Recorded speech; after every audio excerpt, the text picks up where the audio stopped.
जय हिंद दोस्तों, मेरा नाम है रुपेंद्र कुमार शर्मा और आप देख रहे हैं शर्मा कोचिंग क्लासेस। अगर आप नए हैं हमारे चैनल को सब्सक्राइब करके बेल आइकन हिट करेंगे, क्योंकि इसी प्रकार की वीडियो हम आपको देते रहते हैं एवरी टाइम। ठीक है, चलिए आगे बता देता हूं मैं। ये हमारा टेलीग्राम चैनल है शर्मा कोचिंग क्लासेस का, वहाँ जाके ज्वाइन कर लीजिए। इंपॉर्टेंट पीडीएफ्स और रिलेटेड वीडियोस यहाँ पे आपको हमेशा मिलेंगे एट ए टाइम। अगर आप इंस्टाग्राम चलाते हैं तो @रुपेश शर्मा 143 में जाके आप उसे फॉलो भी कर सकते हैं। और ये मेरा व्हाट्सअप नंबर है, बिल्कुल आप व्हाट्सअप करके कई माध्यमों से हमसे भी जुड़ सकते हैं। आज हम पढ़ने वाले हैं जंतु विज्ञान के बारे में।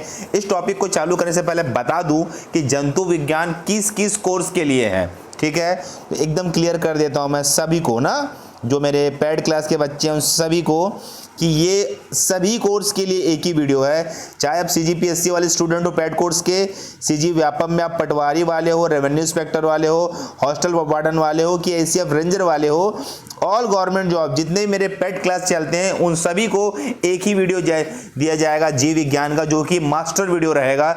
इससे बाहर क्वेश्चन नहीं आएंगे। चलिए शुरू करते हैं। ठीक है, तो चलिए शुरू करते हैं। जंतु विज्ञान संबंधित विभिन्न शाखा। याद रखिए, मैं टॉपिक लेके चलता हूं, एकदम लेंदी पढ़ने की जरूरत नहीं है, सबके लिए है। जंतु विज्ञान की विभिन्न शाखाओं के अध्ययन में जो अध्ययन हुआ है उनसे रिलेटेड क्वेश्चन को देखा गया है।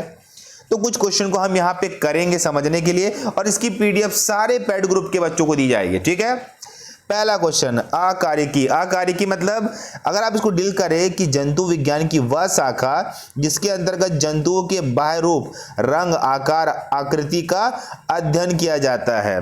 कहने का मतलब सवाल ऐसा आएगा कि जंतु विज्ञान की वह शाखा जिसके अंतर्गत जंतुओं की बाह्य रूप, रंग, आकार, आकृति का अध्ययन कराया जाता है उसे क्या कहते हैं? आकारिकी। ठीक है, इंग्लिश में दिया हुआ है, इंग्लिश मीडियम वाले वहां से देख लेंगे। कहने का मतलब है क्वेश्चन ऐसे ही आता है। ठीक है, और मैं डिल दे रहा हूं, आपको समझ आएगा। जैसे कि अगर आप यहां पे देखें, कोशिका, साइटोलॉजी क्या होता है? कोशिका का अध्ययन को ही कोशिकी या साइटोलॉजी कहा जाता है। कोशिका के अध्ययन को क्या कहा जाता है? ऐसा सवाल मैक्सिमम टाइम देखने को मिला है और मैक्सिमम टाइम आता भी है। ठीक है, अगला देखेंगे, एंटालॉजी, एंटामाई है ना, मतलब शारीरिकी हिंदी में। ठीक है, एंटोमाई मतलब शारीरिकी, मतलब क्या होगा? शरीर की आंतरिक संरचना का अध्ययन। कहने का मतलब इसी टॉपिक से बहुत सारे सवाल आते हैं कि ये किसका अध्ययन है, ये किसका अध्ययन है ना। याद रखिए, एंटोमाई हो गया, साइटोलॉजी हो गया, ये सारे क्वेश्चन को एग्जाम में पूछा है डायरेक्ट, तो आपको और अलग से कुछ करने की जरूरत नहीं है। जैसे आगे आप देखेंगे, चौथा पॉइंट है हिस्टोलॉजी। ऊतकों के अध्ययन को कहते हैं हिस्टोलॉजी, है ना। याद रखिए, ये सारे क्वेश्चन जो मैं आपको करा रहा हूं, अब इस पे आप अंदर मत जाइए किसको क्या कहते हैं। सीधा सवाल आता है, ऊतकों के अध्ययन को ऊतकी हिंदी में या हिस्टोलॉजी कहा जाता है। जैसे अगला है वर्गीकी, क्या है? जंतुओं के वर्गीकरण मतलब क्लासिफिकेशन के अध्ययन क्या कहते हैं? वर्गीकी कहते हैं, है ना। ऐसे क्वेश्चन को देखा गया है, तो आप इसको करके चलिए, है ना। चलो अगला आप देखेंगे, इसे देखिए बहुत सारे है यहाँ का, नहीं सारा मैं नहीं पढ़ता रहूंगा, आपको पीडीएफ दूंगा, आप पढ़ना चालू करना। जैसे अनुवांशिकी, ये इंपॉर्टेंट है, मैं इंपॉर्टेंट को लेके चल रहा हूँ। जीवों के अनुवांशिक लक्षणों को का अध्ययन कहलाता है अनुवांशिकी, जिसे हम जेनेटिक्स भी कहते हैं। ये सारे क्वेश्चंस यहाँ से सीधा क्वेश्चन बनता है 1 से 2 नंबर का। तो मेरा क्या कहना है कि आप इसको अच्छे से याद कर लीजिए। जैसे कि इकोलॉजी, पर्यावरण का अध्ययन, इकोलॉजी, जो कि आप पर्यावरण के टॉपिक में पढ़ भी चुके होंगे। तो ये जो टॉपिक मैं करा रहा हूं, ये सभी एग्जाम्स के लिए है। आप पटवारी के स्टूडेंट हो, आप किसी के भी स्टूडेंट हो, सीजीपीएससी, व्यापम, रेंजर, सब के लिए ये एक क्वेश्चन आपको इसी नंबर से, जो अराउंड मैं आपको 30-40 कराऊंगा, वहां से निकल के जरूर आएगा। मेन चीज समझ लेते जो पूछा गया है। जैसे कि फ्रेनोलॉजी के बारे में कई बार एग्जाम में देखा गया है, और एक स्टैंडर्ड क्वेश्चन है ये, कि मस्तिष्क के विभिन्न भागों के क्रियाशीलता का अध्ययन। क्रियाशीलता मतलब जो काम करता है हमारा मस्तिष्क कई प्रकार के काम एक साथ करता है। हम कमांड देना हो, पढ़ना हो, रोना हो, गाना हो, घूमना हो, फिरना हो, वो ही फ्रेनोलॉजी के मध्य अध्ययन को ही कहा जाता है। अब इस टॉपिक को देखा गया है एग्जाम में, इस क्वेश्चन को देखा गया है, तो मेरे हिसाब से ये बहुत ही इंपॉर्टेंट है। ये नहीं पूछेगा ये पर्यावरण के अध्ययन को क्या कहते हैं, पर ये 10वां नंबर फिनोलॉजी आपको पूछ सकता है, क्योंकि ये बायोमेटिक एक वर्ड है, मानव शरीर से रिलेटेड है। ठीक है, तो इसी प्रकार से आपको एक एक चीज लेके चलना है। जैसे कि यहाँ का रैंडमली देखते हैं एंटोमोलॉजी, कीटों का अध्ययन, है ना। तो ये पूरे मैं आपको 40 टाइप्स दूंगा जो आपको याद करना है, और आपको ये धीरे धीरे अच्छे से याद होना चालू हो जाएगा।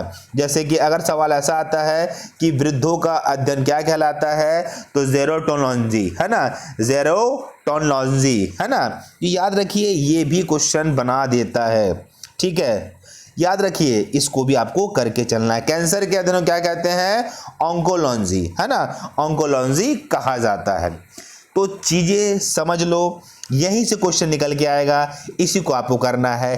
पूरा टॉपिक तो नहीं कराऊंगा, पर कुछ कुछ चीजों को मैं हाईलाइट कर देता हूं कि जो कि मोस्ट इंपॉर्टेंट है। ठीक है, तो आगे इसमें कंटिन्यू देखिए आपको याद रखना ऑस्टियोलॉजी, अस्थियों का अध्ययन, अस्थियों का अध्ययन मतलब हड्डियों का अध्ययन, ऑस्टियोलॉजी कहलाता है। ये क्वेश्चन भी देखने को मिला है, कई बार एग्जाम में आ चुका है, इसलिए इंपॉर्टेंट है। वैसे इंपॉर्टेंट सभी है, पर जो मेन मैं बता रहा हूं इसको जरूर कीजिए, जो कि अभी के एग्जाम के लिए बहुत इंपॉर्टेंट है। ठीक है, चलिए आगे देखते हैं।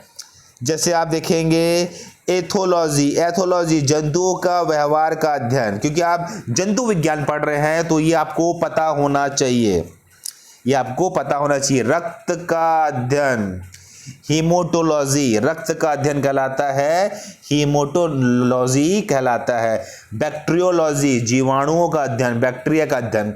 ये आपको चीजें बता रहा हूं, जैसे कि वायरोलॉजी, विषाणुओं का अध्ययन, ये आपने पढ़ा भी होगा। माइक्रोबायोलॉजी मतलब सूक्ष्म जीवों का अध्ययन। देखिए ये विज्ञान के शब्द है, तो यहां से क्वेश्चन आपको देखने को मिलेंगे। तो आप थोड़ा सा अपनी तैयारी को अब से रेगुलर चालू कीजिए, प्रिपेयर करके हम साइंस के वीडियो आपको देना चालू कर रहे हैं। चाहे वो पैड क्लास के बच्चे हो, किसी क्लास के बच्चे हो, उनको पीडीएफ मिल जाएगा और इसी पीडीएफ को पढ़ेंगे। और याद रखिए कि हमारी टेस्ट सीरीज भी आपको मिलेगी, पर वो बाद में, पहले हम आपको पूरा थ्योरी पोर्शन कंप्लीट करा के देंगे। ठीक है, तो इसी प्रकार में मैं इंपॉर्टेंट और आपको समझाता हूं। आप देखिए, चलिए, जैसे कि है ये स्वप्नों का अध्ययन। कभी कभी मैंने इस क्वेश्चन को देखा है ना, ओ न्यूरोलॉजी कहलाता है सपनों का अध्ययन, और रोग विज्ञान पैथोलॉजी। आपने पैथोलॉजी तो देखा ही होगा, जहां पे आप ब्लड टेस्ट कराने के लिए जाते हैं। रोग विज्ञान का अध्ययन कहलाता है, और भी बहुत कुछ है ना, बहुत कुछ है, आप पढ़ सकते हो। जैसे कि टॉक्सिकोलॉजी, विष का अध्ययन, टॉक्सी मतलब विष होता है, तो कई वर्ड उसके अध्ययन से रिलेटेड रहेंगे, तो मिला के याद करना, और कई वर्ड रिलेटेड नहीं रहेंगे। तो इसी प्रकार से टोटल इसमें मैं बता दे रहा हूं आपको 39 तक है संधि विज्ञान, है ना। ये यहां तक हड्डियों का, जोड़ों का अध्ययन, यहां तक आपको 39, इससे बाहर आपको नहीं पढ़ना है, कोशिश भी नहीं करना। अगर आप तैयारी कर रहे हो तो इतना ही करना है। ठीक है, इतना ही करना है। यहां से आपको बहुत सारे क्वेश्चन निकल कर आपको दिखेंगे और आपको मिलेगा जरूर। ठीक है, तो यहां तक का आप बिल्कुल कीजिए। कुछ टॉपिक्स है उनको मैं क्लियर करते चलता हूं आपको। ठीक है, जैसे कि आपके पास है ये जैव प्रौद्योगिकी, है ना, बायोटेक्नोलॉजी, जैव पदार्थों का औद्योगिकी प्रयोग का अध्ययन, है ना। है ना, ट्रोफोलॉजी, पोषण का अध्ययन, टर्मोलॉजी, दिमागों का अध्ययन। देखो यहां से ना बहुत सारे क्वेश्चन आपके एग्जाम में पूछेंगे ही पूछेंगे। आप कोई भी कोर्स को तैयारी कर रहा हो, ये जीव विज्ञान आपका एक रिलेटेड सब्जेक्ट है सभी से, ये क्वेश्चन जरूर देखने को मिलेगा। तो इस क्लास को पूरा देखिए, और इंपॉर्टेंट है। कहने का मतलब ये जो डेटा दे रहा हूं आपको इंपॉर्टेंट है, इसको आप रटना चालू कर दीजिए, इससे आप अलग कुछ नहीं पढ़ेंगे। ठीक है, आगे कुछ और देख लेते हैं जो इंपॉर्टेंट है, बिल्कुल इंपॉर्टेंट है। जैसे कि यहाँ का छिपकलियों का अध्ययन, सोरोलॉजी, ये पढ़ा गया क्वेश्चन है, आया हुआ क्वेश्चन है, तो रिलेट करता है, कई एग्जाम में देखा हुआ क्वेश्चन है। जैसे कि है फिजियोलॉजी, जीवन की भौतिक क्रियाओं का अध्ययन। तो ये टॉपिक आपको समझ आ गया। इसमें भी टोटल अगर हम देखें तो टोटल इसमें बहुत सारे टोटल हम इसमें आपको पॉइंट दे रहे हैं 16 पॉइंट तक दे रहे हैं। नेफ्रोलॉजी वृक्क की किडनियों का अध्ययन, न्यूरोलॉजी तंत्रिका तंत्र का अध्ययन, न्यूडोलॉजी घोंसलों का अध्ययन, सारे पॉइंट इंपॉर्टेंट है। इसको आप कर लीजिए, अच्छे से तैयारी कर लीजिए, इससे बाहर कुछ नहीं आएगा। अब कुछ प्रमुख शाखाएं हैं उसको भी आप देख लीजिए। देखिए ये शाखाएं इंपॉर्टेंट है, जैसे मधुमक्खियों का अध्ययन एपीकल्चर कहलाता है, मछलियों का अध्ययन पीसीकल्चर कहलाता है, रेशम के कीट का अध्ययन सेरीकल्चर कहलाता है ना, केंचुओं का अध्ययन वर्मी कल्चर कहलाता है, सुअर का अध्ययन पिगी कल्चर कहलाता है, वहीं मुर्गी पालन का अध्ययन पोल्ट्री कल्चर कहलाता है। तो याद रखिए जो मैंने आपको दिया है इसमें कोई रॉकेट साइंस नहीं है कि आप अंदर जाए, आप सीधे सीधे पॉइंट को याद कीजिए, आपको ये याद होना चालू हो जाएगा। ठीक है, तो ये आपका पहला लेक्चर है साइंस का। आप इसको आज ही क्या देखिए, इसका पीडीएफ भी आपको अपने टाइम से दिया जाएगा। सारे क्लास को हम एकदम लेवल पे लेकर चलेंगे, सारे क्लास के लिए ये ऑथेंटिक रहेगा।